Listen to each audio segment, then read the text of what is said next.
Welcome new students to Marianopolis College. My name is Tanya and I'm a pedagogical counselor at the college, and I will be the host of this short video guide to using Zoom. Now that you are a Marianopolis student, the Office of the Associate Dean, Student Success would like to share with you a series of student guides that have been created to help orient you to Marianopolis and the digital platforms that you will most frequently be using. The student guide for using Zoom will help familiarize you with how to join and participate in your virtual classes during this period of remote learning. During the semester, you may also use Zoom to attend virtual office hours with your teachers or to create virtual group meetings with your peers. Your teacher may invite you to attend a Zoom class session by sending you an invitation link through a Myo message, or they may activate Zoom classes directly through the Leia platform. If you haven't already watched the student guide for Leia video, we suggest you begin there. It's important to note that not all of your teachers will use Zoom as their main video conferencing application. For example, they may choose to use Microsoft Teams for video conferencing and classroom activities. We recommend that you also familiarize yourself with both Zoom and Teams before the start of classes. Step 1. Sign up for an account at www.zoom.us. Be sure to register with your legal name so your teachers will recognize you by your name when you enter their Zoom class. Please make sure you have signed up for a Zoom account prior to the first day of classes. Step 2. Download either the web browser client or the desktop application of Zoom. If you plan on joining Zoom classes from a computer, you can join by downloading the web browser client as shown in this photo. You are not required to download the desktop application, but doing so may improve your ability to have a stable connection when using Zoom. Step 3. Download the Zoom app to your mobile devices. If you plan on accessing Zoom using your cell phone or tablet, then you must download the application from the App Store or Google Play depending on your device. While you may use your tablet or phone to connect to a Zoom class, we recommend that you connect to your virtual classes using a computer as much as possible, as this will give you the optimal screen size for reading text and interacting with your teacher and peers. Connecting to Zoom through Omnivox. If you don't yet know what Omnivox is or how to navigate it, I recommend that you view the Omnivox and Leia student guides first, and then return to this Zoom study guide. Teachers who use Zoom for their synchronous classes may do so in two ways: through Leia or by sending you a link to a Zoom class session. Your teachers will let you know at the beginning of the course which online platforms they will use and when. If your teacher uses Zoom in Leia, you will be easily able to access your classes through Leia. Here's how. When you log into your Omnivox account, you will be able to access Leia. On the Leia homepage, to the right, below the What's New section, you will have access to view and join your next synchronous online class. You can join synchronous online classes up to 10 minutes before the start time. Please ensure you log in ahead of time to avoid being late due to technical issues. Just like a regular class, it's important to note that some teachers may not allow you to enter their class after the class has started. Connecting to Zoom through an invitation. Your teacher may also use Zoom outside of Leia for classes and/or virtual office hours. To join this type of Zoom meeting, your teacher will send you an invitation code by Myo, through their course outline, or an announcement in Leia. When a teacher sends you an invitation to join a Zoom class, you have two options. Option 1, you can cut and paste the URL into your browser bar, or option 2, you can log on to Zoom, click on Join a Meeting, and then enter the meeting ID and passcode, which are also located in the invitation. For security reasons, you should not share your class invitation code with anyone who is not in your class. For more detailed reviews of Zoom's features, I will now pass this video on to Farah from Zoom. Thanks, Farah. Hey everyone, Farah from Zoom here. I want to thank everyone for taking time to watch this brief video on Zoom for Education. And this video is designed for students that are joining their virtual classroom from home. We want to make sure that you're feeling comfortable with how you can join a meeting if your teacher sends you a link through email or through one of the learning management systems, Moodle, Canvas, Blackboard. And by the end of this session, we want you to know how to download the software, join the meeting, use the interactive tools while you're in your class, and a handful of best practices as well. When you're a student and you're ready to join your class, your instructor will need to provide you a link to the meeting. Now, you can join from your computer or your mobile device. This is PC, Mac, Linux, as well as iPhone, Android, and any type of iPad or tablet. But understand that if you are joining from a mobile device, you will need to download an app. And so it does take a few minutes to download and install the program. Please make sure that you're giving yourself a few extra minutes before the first time you join a Zoom meeting to have the time to install that.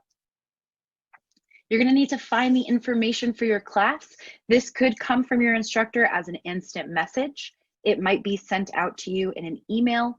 It might just be built into your unit of study, or perhaps there's a learning portal, as mentioned before, Moodle, Blackboard, Canvas, LTI Pro, anywhere else where your classroom information is stored may now contain the link for your class. Then you can choose your device that you'd like to join from.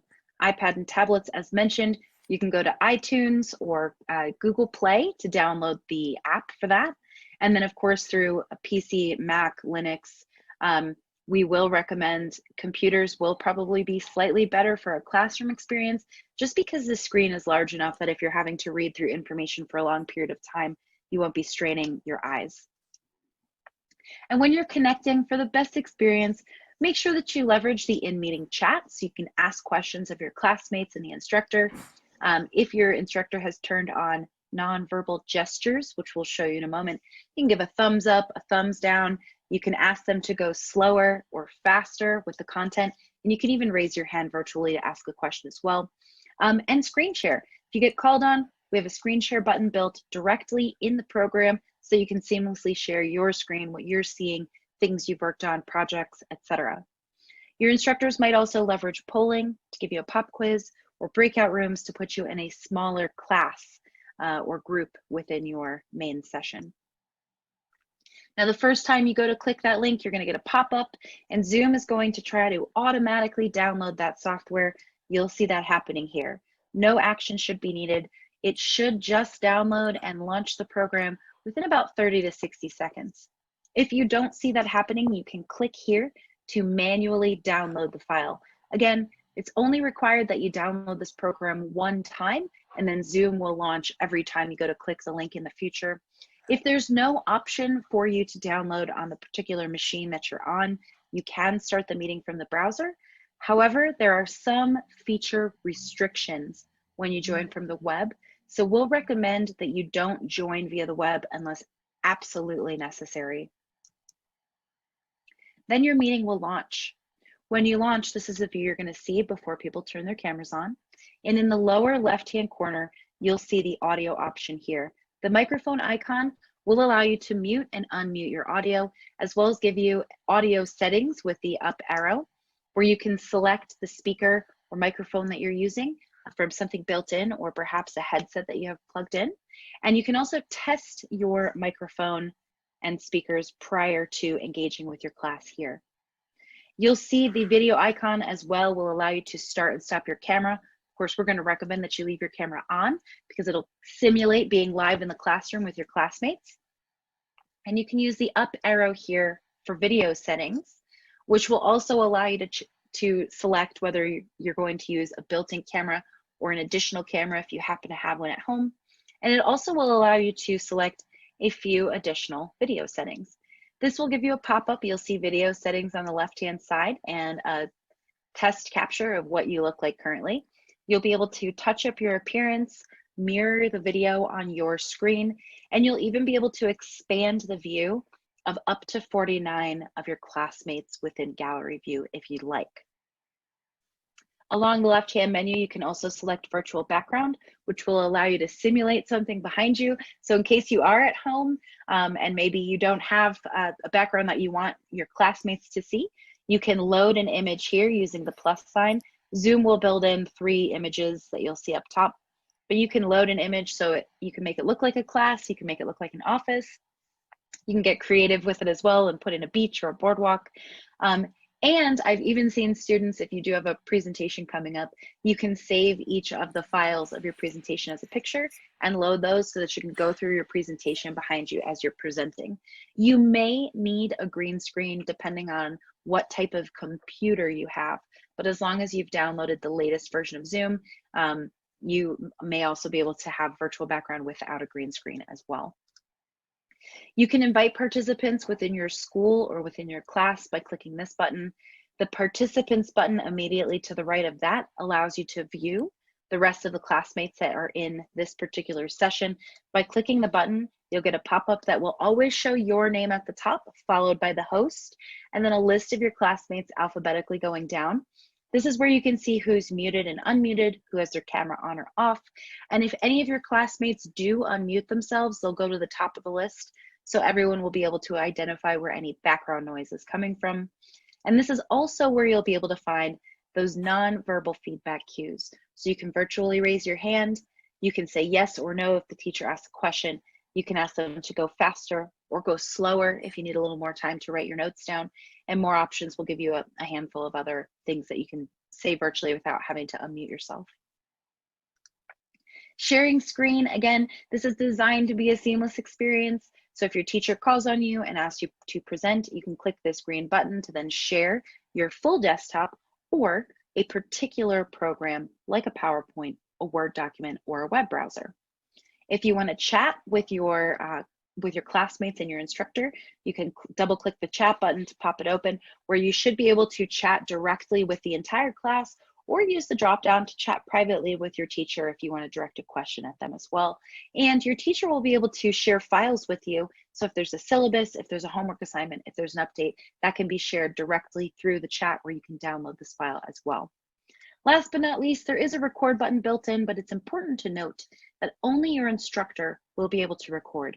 If you click the record button, it will prompt the instructor to either give you permission or not give you permission. So just keep that in mind. You won't be able to record without permission from your instructor, but hopefully they'll be recording the session. Maybe you can even remind them to record the session so they can share that out with the class in the future as well. So just a quick recap, what you'll see on the top here, all of the controls that you'll have as a student, inviting participants, checking the participant list for nonverbal feedback, sharing content, chatting and recording. Some of you may even have a reactions button where you can applause your instructor as well. Along the bottom is what your instructor is going to see. And so they can also invite people from your school and your class. They can, so we'll see along the bottom, manage participants by muting all of you and actually restricting you from being able to unmute yourself during someone's presentation.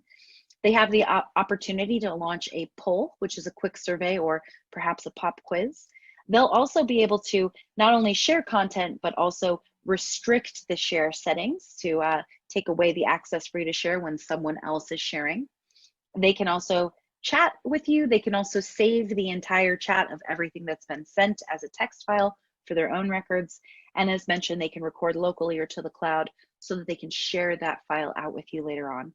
We do have a closed captioning option built in. This would require somebody from your class to type in the notes as they're being said. Your instructor can give that permission out to a classmate. And the breakout rooms allow you to split out into smaller groups within your main session. The more options here for your instructor will allow them to stream directly to YouTube, Facebook, or a third-party custom streaming application. Couple helpful tips when you're moving from a live classroom to a virtual classroom. Show up a couple minutes early. Test your camera, test your speakers and your microphone. Make sure you're set up for success when class starts. Ask questions. You're not in a live environment anymore, so virtually raise your hand or type something in the chat if something isn't clear that's been presented. Think before you write. There is no option for you to edit or delete any of your comments that you add to the chat, so think before you hit the send button and make sure that you're being yourself, but that you're being respectful of others within your classroom space. Set up an intentional area or space for your class specifically that is free of noise and clutter. I can't stress this enough, making sure that you have a separate space so you can truly focus on what's happening within the class. And if you need a mental break, you can walk back out into another area of your home or your apartment or your dorm where you can have that mental break and then come back to class. This is also, I would also recommend that you have nice bandwidth, good internet speeds. I would not suggest joining from a coffee shop, as sometimes the free internet that might be there could be a little bit slower than what you have at home. Make sure you're completing your assignments on time. You might be able to share those back through the chat to your instructor. And make sure you're communicating freely with your teachers. Ask for clarification, ask for expectations on timelines, but communicate. Communication is going to be key while you make this transition over. And a couple more tips and best practices for video meetings in general. If you do have a presentation, I would highly recommend using multiple monitors. I have my laptop connected to an additional monitor set up in my home office. Test your audio and video before you join every meeting. If you can, use a USB connected headset or something with a directional microphone that will limit the background noise that comes through for everyone else to hear. And mute yourself when you're not speaking. You'd be surprised how much the rest of us in the audience can hear traffic outside, dogs barking, roommates talking, things like that. Make sure you're positioning the webcam at eye level. I can't stress enough how important it is to try to make eye contact as much as possible. A few do's and don'ts on the don'ts list. Don't use a small screen if you're going to have to be viewing presentations for an hour or more in a class. It can be very tedious on a small screen. Don't use an unstable internet connection. As we reviewed before, you're going to want to make sure you have good internet to make sure that everything is working seamlessly and nothing gets frozen. Avoid joining from web browser only whenever possible so that you have a full list of all of the features we reviewed today. Don't join in a noisy area for the sake of everyone else that's joining, and don't leave your camera off. Remember, you were meeting in a classroom before and you're sitting in a room with everyone where you can see their faces, you can see who's raising their hand, you can see who has a question. Keep that interactive nature going. Turn your camera on, smile, ask questions, give feedback. Really want to thank you again for joining this brief video today. I hope it was helpful, helps you get off to a good start when joining your new virtual classrooms, and happy Zooming. Thanks again. At Marianopolis, we also have our own student success tips for using Zoom. First of all, follow your teacher's guidelines and expectations for using Zoom. These may vary from teacher to teacher. Next, interact with your teacher and peers during class time. This will enhance your academic experience and improve your learning outcomes. Ask questions and/or seek clarification from your teacher, verbally or in the chat. Demonstrate good online behavior. This is also known as netiquette. Close tabs and other digital devices that might distract you during a class. Set up a separate and quiet workspace at home from which you can attend your Zoom classes. Position your webcam at eye level. This is easy to do by placing books underneath your laptop. Sit upright at a desk or table. And finally, you'll hear this a lot, keep your webcam on during classes so that you can interact freely with your teachers and peers during your Zoom class. We have lots of resources for you here at Marianopolis, so please do not hesitate to contact us for support or help. Here's our list of services should you have any questions or concerns. So that's it. Thank you for watching this student guide to using Zoom. Good luck and have a great first semester.